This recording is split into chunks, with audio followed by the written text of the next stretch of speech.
Boa tarde, eu me chamo Sara Nicolelli, sou de Curitiba, sou uma mulher branca, cabelo atualmente liso, falso, porque eu sou cacheada, grisalha, estou vestindo um macacão mesclado, bege com caramelo. Eu sou a presidente da Associação Mãos de Mães de Pessoas com Esquizofrenia. Me identifiquei muito com a fala da Vanessa, muito, porque a pessoa com esquizofrenia, eu acredito que seja uma das mais excluídas. Tá? Bom, antes de entrar na minha fala, eu gostaria de agradecer, em primeiro lugar, a OAB Federal, que pela primeira vez, dos 90 anos de existência, né, da sua Constituição, a pedido da nossa associação, ela fez uma singela, mas significativa homenagem ao Dia de Conscientização da Pessoa com Esquizofrenia, no dia 24 de maio. Agradecer ao vice-presidente, doutor Rafael, não sei se eu vou soletrar bem, se eu vou conseguir falar bem o sobrenome, Horn, a presidente Beto Simonetti, a doutora Lívia, que está aqui, a advogada da AME, voluntária, e a presidente da Comissão Nacional, aqui presente, doutora Maria Eugênia. Agradeço muito pelo convite de estar aqui. Bom, a esquizofrenia, ela é uma doença mental grave, mas ela também é uma deficiência mental e uma deficiência psicossocial, embora nem todos concordem com isso, inclusive no meio dos advogados.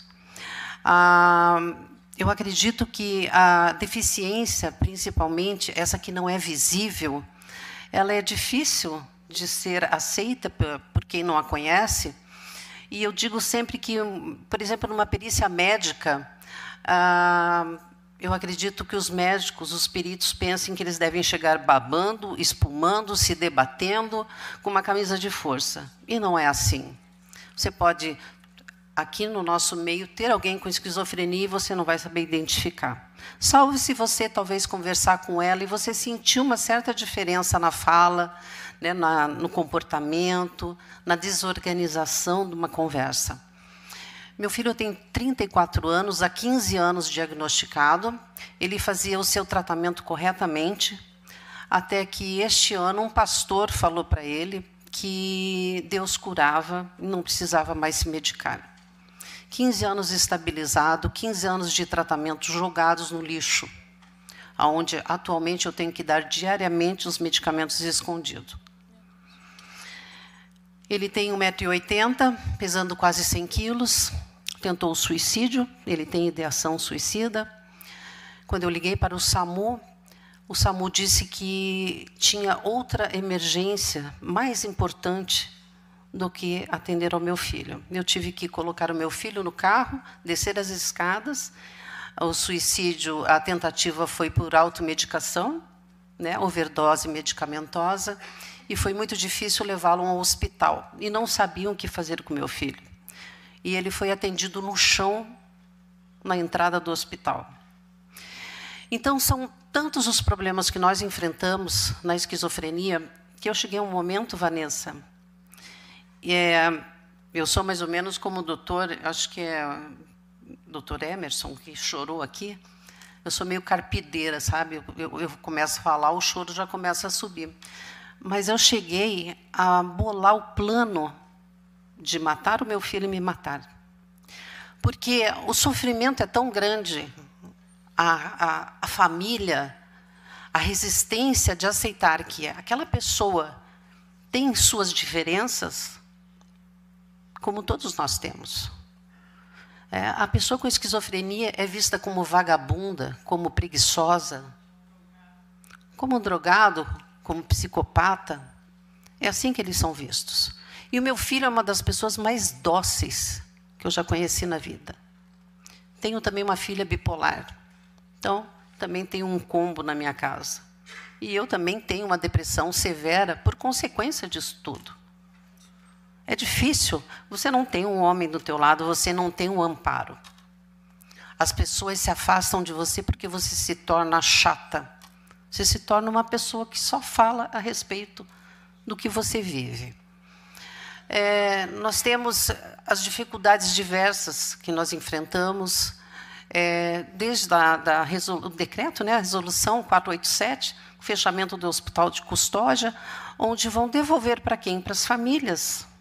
Famílias que não estão preparadas para terem suas casas, essas pessoas que ainda não podem socializar. Alguns, infelizmente, jamais vão conseguir socializar. É difícil para mim, como mãe de um jovem adulto com esquizofrenia, falar isso. Mas alguns, infelizmente, não vão conseguir socializar. Mas quando a gente fala de não socializar e de ser agressivo, qual de nós não pode matar?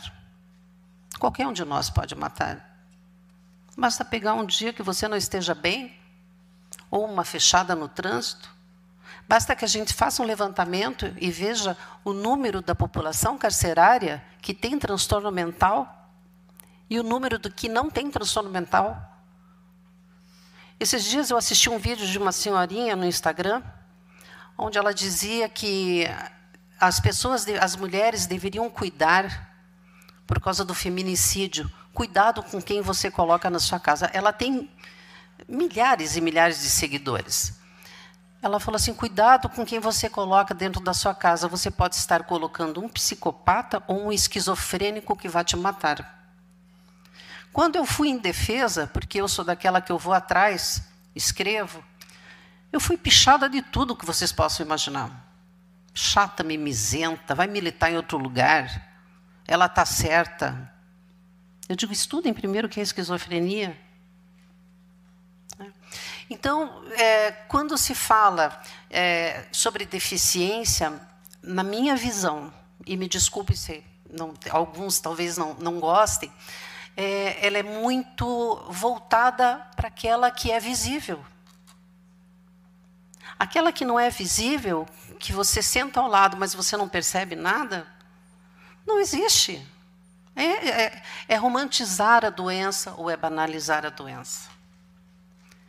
A gente sofre sozinha.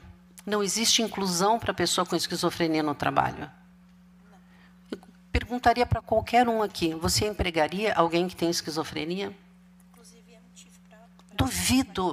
Duvido, a maioria não daria emprego, porque tem medo, eles vão matar, vão esfaquear. Então, são tantas as dificuldades que nós enfrentamos, também não tem um acompanhamento auxiliar na escola, porque a diferença, às vezes, da esquizofrenia para o autismo, é que no autismo o diagnóstico ele vem cedo, já em criança, né? Na esquizofrenia é muito raro a esquizofrenia infantil. Aí, vou dar um exemplo do INSS. Você quer entrar com pedido de aposentadoria por invalidez, porque meu filho, as funções cognitivas dele, totalmente afetadas. A memória afetiva dele, né, é preservada, a antiga, a atual não. Você falar uma coisa para ele agora, ele já esqueceu. Você tenta explicar uma coisa para ele 10 vezes, e ele ainda sai sem entender. E... até perdi o fio da meada agora do que eu estava falando. Da aposentadoria. Isso. Então, a gente não consegue benefício algum para eles, porque na Previdência, eles têm que contribuir com pelo menos 1 ano para você entrar com um pedido de aposentadoria. Mas como que você vai adivinhar que o teu filho vai adoecer lá pelos 15 anos? Você vai começar a contribuir com quanto?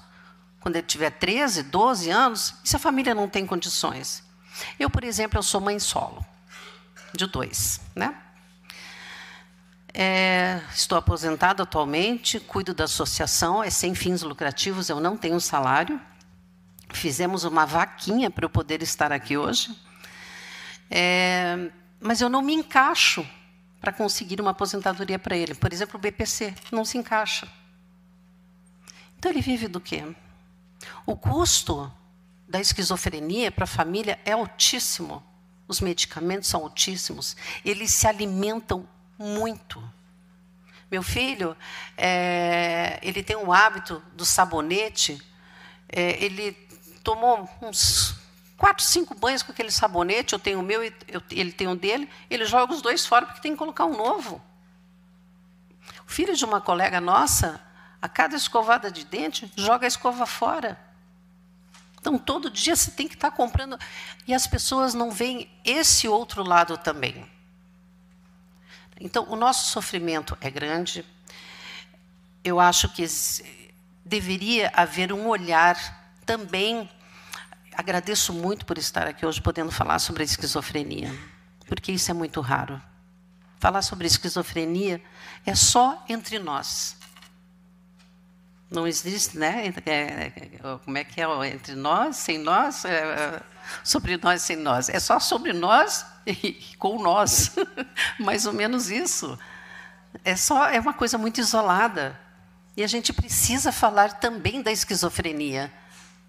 1% da população mundial tem, talvez mais. Né? E eles precisam de oportunidade de trabalho, eles precisam de dignidade. Meu filho me deu um neto maravilhoso, que está fazendo 10 anos semana que vem. Eu ensino os meus netos a respeitarem ele, a saberem do suco batizado, que é o suco que ele toma. Ah, tá. Já estou terminando. Então, eu ensino na minha casa as crianças a terem respeito por aqueles que, às vezes, não sabem se comunicar de uma forma como nós nos comunicamos. E, para terminar, eu gostaria de falar uma frase que é lema da minha associação, que a esquizofrenia, sim, é possível conviver e viver. Basta que os direitos sejam respeitados, garantidos, e que o indivíduo seja visto com mais amor e empatia. Obrigada a todos.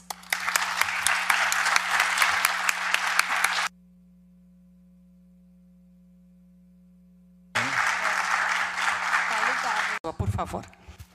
Obrigado, Camila. Imagina, não se preocupa. Agora eu tenho mais tempo.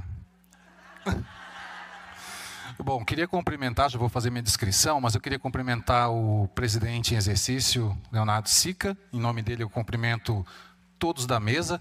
Eu queria fazer uma saudação especial aqui à Sara, presidente da AME, né, da qual eu atuo de forma voluntária, juntamente com a doutora Lívia também, doutora Priscila lá. Então, a Sara, eu peço uma salva de palmas para a Sara. Muito obrigado. A Sara levanta a bandeira da esquizofrenia, nós auxiliamos ela no que é possível, né? E a gente está galgando aí avanços, inclusive com o Dia da Consciência da Pessoa Diagnosticada com Esquizofrenia, que nós tivemos esse ano, junto a uma campanha da OAB Federal, que eu agradeço também a doutora Ludmila, minha conterrânea, lá de Florianópolis, pelo apoio também nessa luta. Doutora Camila, agradeço pelo convite também. E eu vou fazer a minha descrição agora.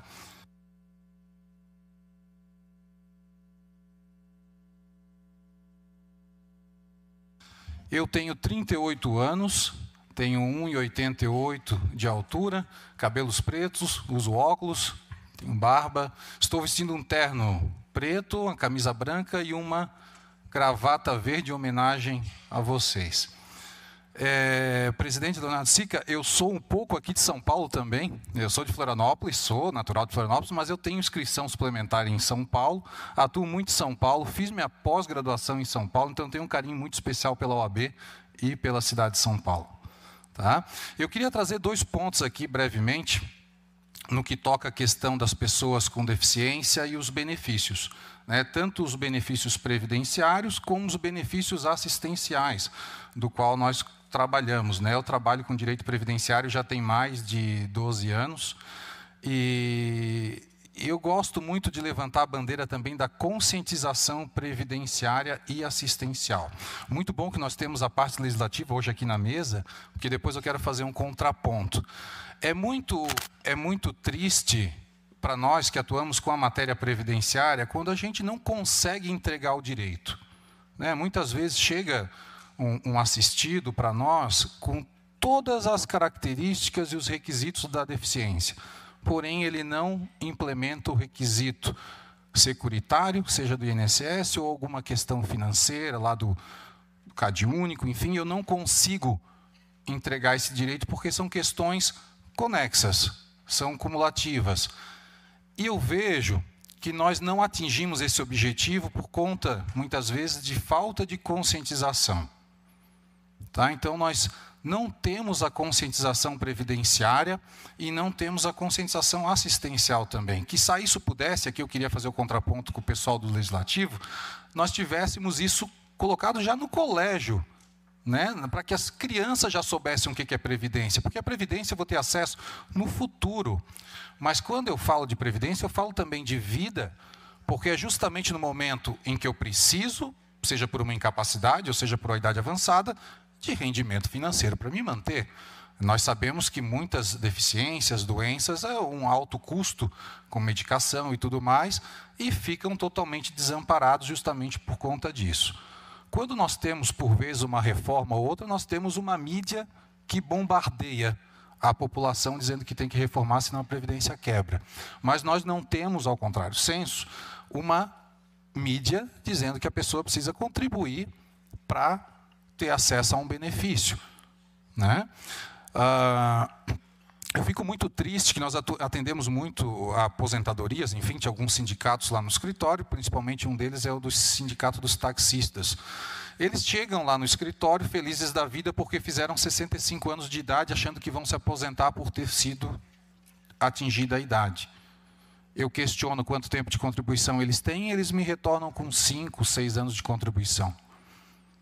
Ou seja, ele chega feliz e eu jogo um balde de água fria nele porque ele não vai se aposentar. Eu precisava ter 15, ele tem 5. Aí entra um outro paralelo. Perdão. Ele vai ter que voltar a contribuir por mais 10.